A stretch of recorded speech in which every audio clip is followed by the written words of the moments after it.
the importance of taking care of your mental health. Let's dive into it. Welcome family, welcome back to another YouTube video. It's your boy Jonathan. If you're new here, hope you stick around and subscribe and enjoy more videos coming in the future. A lot of things happen in life, and one of the things that we rarely talk about, and even though it's been a topic of discussion over the past couple of years, I don't think it's highlighted enough, and that is mental health. This week I decided to do a video specifically for mental health because earlier this week on Tuesday, we celebrated World Mental Health Day, and caught my attention. I didn't know that it was World Mental Health Day until my manager sent us an email at work. I think it's important for me to sit down and talk about the issues that are arising because of, social media, because of technology and its advancements, society pressures, family pressures, your own personal pressures that you apply to yourself. As we move into a new season of the year 2023, it's important for us to acknowledge that this is a thing that's happening, a thing that's affecting a lot of people in the world, and we're seeing a lot of chaos happening here in the United States and also elsewhere, not necessarily pertaining to mental health, but also global issues currently with the war between Ukraine and Russia, also the war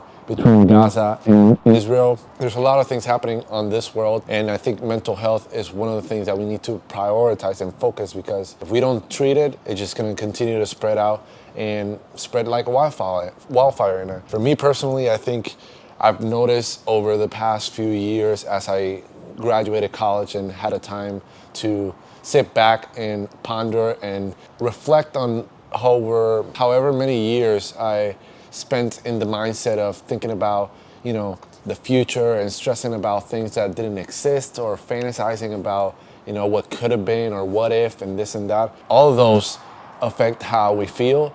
Our environment affects how we feel, and what we perceive on social media also affects how we feel. And I think nowadays, with everything building, technology getting faster, people making money on social media or wanting to be influencers, of wanting to influence but don't know the power that influence takes, or the pressure that it takes to be able to influence a group of people, I think it's important for me to do this video. And over the years, I've thought about how it has impacted me, and the times that it has impacted me is because I put myself in a situation for it to eat me alive from the inside out. And it's something that if you don't treat with the proper professionals, if you don't treat you yourself taking the necessary steps each day by doing things that allow you to become better mentally, not only physically, not only spiritually, but I think mentally it's important for us to each day put our best foot forward in order to get better. It's a never-ending journey of continuously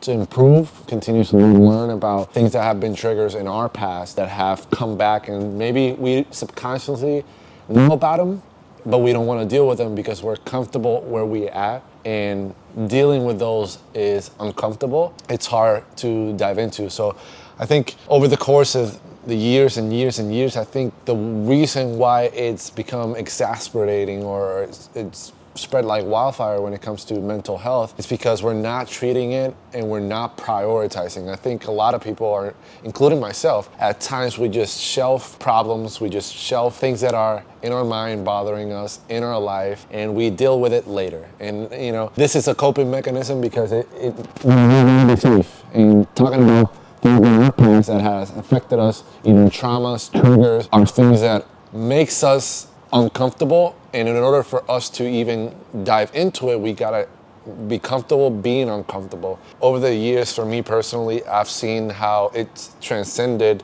And when I was growing up, sports was the avenue for me to work with mental health and not having too many issues, because I know and I knew that as soon as I step on a basketball court, on a volleyball court, on a track field, whatever the case may be, problems were left outside of it, and I dealt with outside.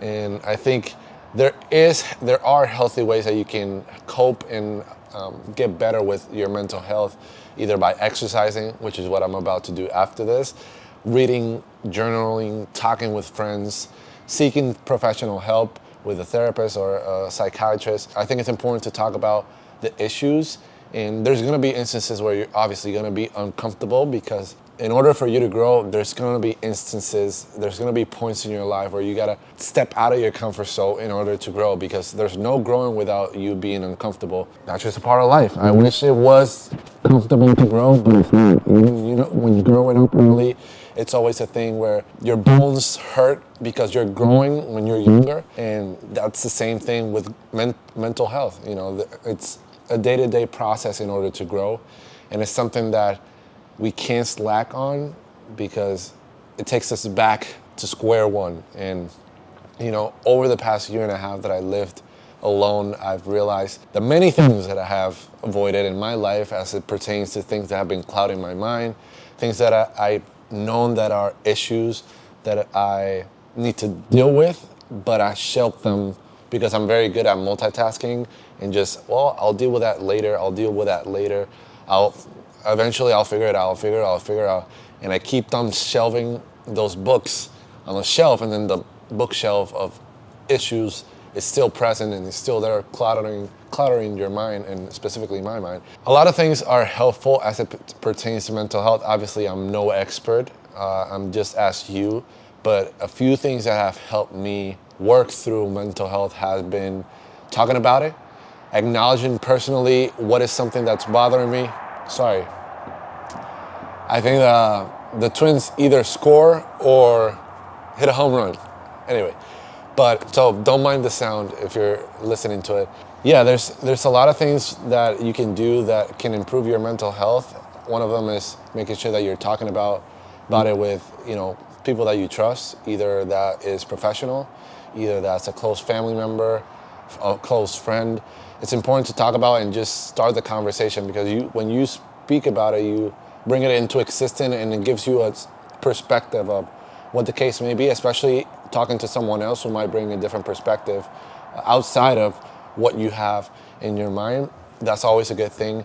I always find exercising as a great way to work through mental health, because exercising allows you to focus on your body, allows you to focus on something outside of whatever issue it may be, and you feel accomplished once you finish working out and exercising. And there's a lot of things that you can do with exercising, not only going to the gym, but walking, doing yoga, Pilates, running.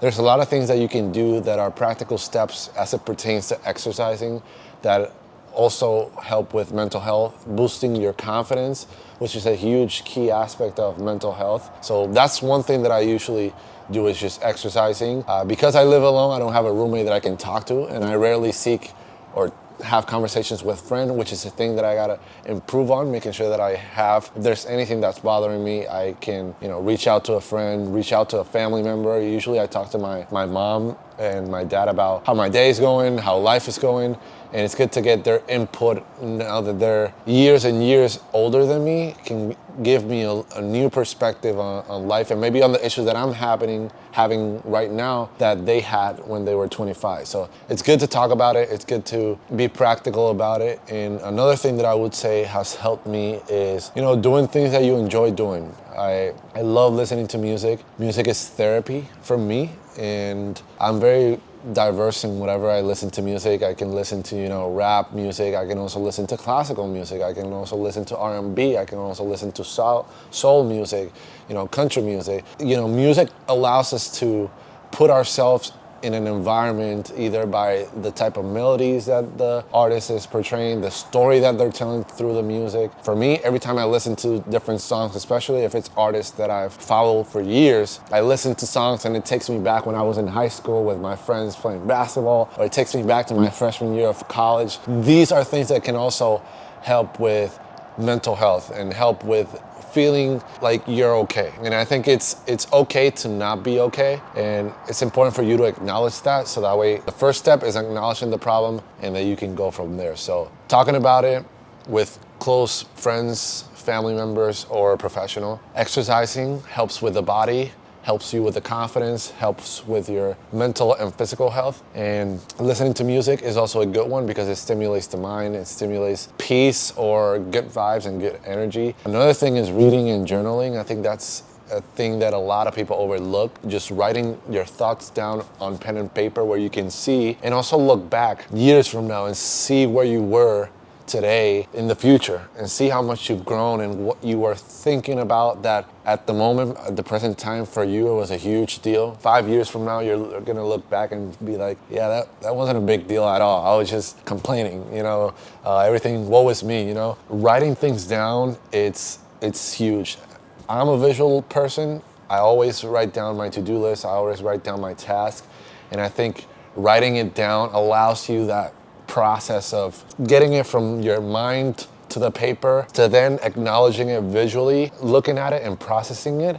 I think that's another layer that you guys can definitely use to your benefit. Another thing is reading. Reading, there's a lot of books, some of which I'm gonna put in the description that I've purchased, some of which I've read, some of which I haven't read. I am working on prioritizing reading. I think there's a lot of knowledge and there's a lot of gems that you can gain from an array of topics, from anything, from people that have lived a life where they have no regrets and they live happily and they are married and whatever the case may be, or people that struggle and were able to attain success and they tell the story about it, or people that dealt with addiction and mental health problems. They tell you their experiences in their book, and that is also a thing that helps other people, talking about your own experiences. I think people relate when they know that you are going through or went through some things that they went through. Yeah, that's something that I want to make sure that on this channel I highlight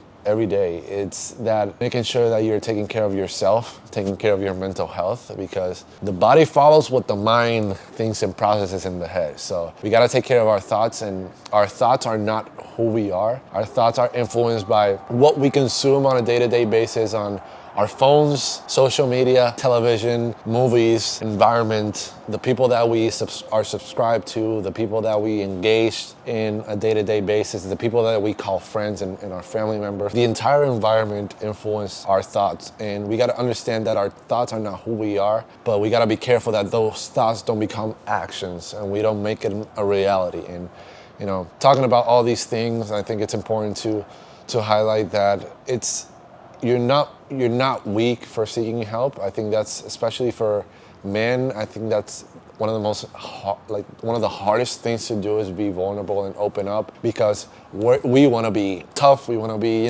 hard, everything doesn't faze us or whatever the case may be, and we want to appear solid and strong. But at the same time, there's only so much that you can take before you crack, or there's a chink in your armor that is a trigger that affects you internally. And I think if you don't work on that, then that'll affect other areas of your life. And I think I want to use this platform to make sure that men also feel comfortable to having conversations with other men and be vulnerable. It's not only talking about sports. It's not only talking about what are we gonna do this weekend. It's not only talking about girls or women or whatever the case may be. I think it's important for us to talk about how are we doing.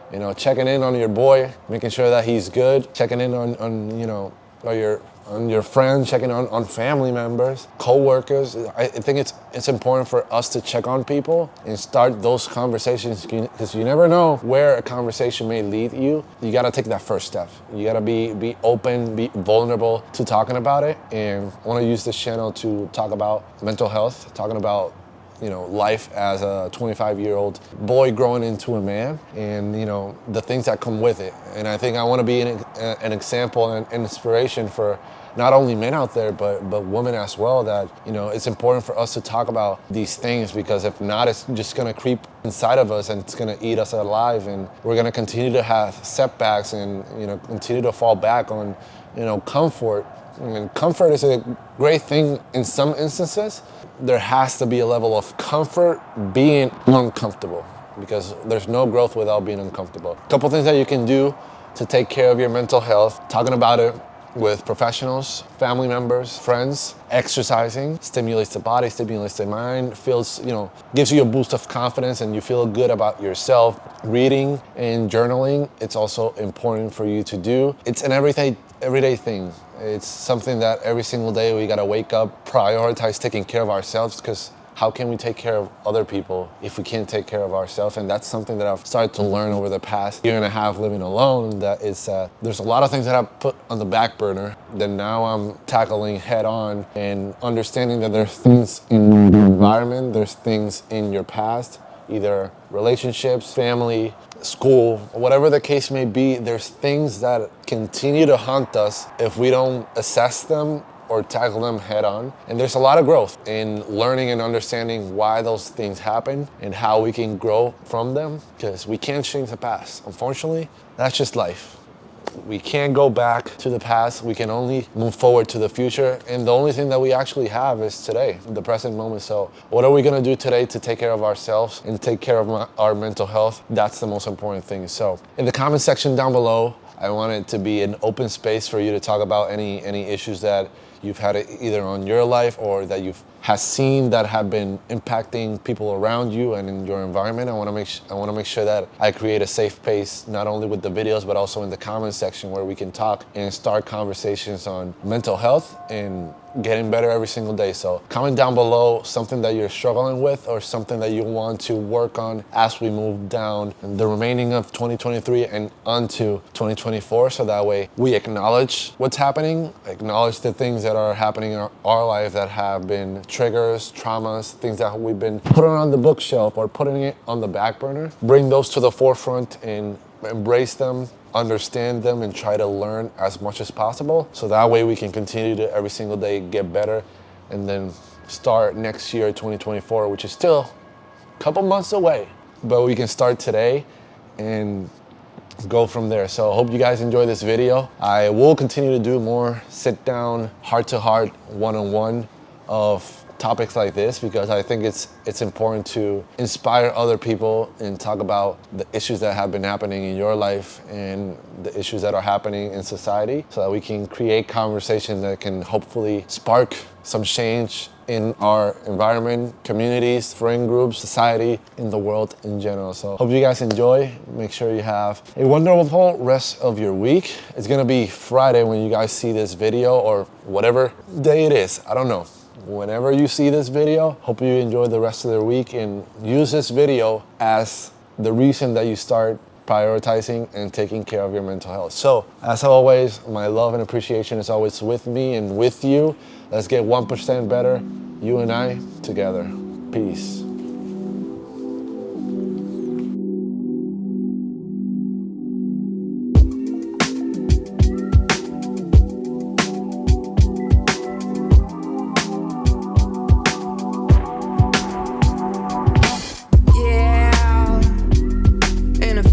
Kicking back old school tracks like damn, can't get enough of this, more like I don't even know where I am.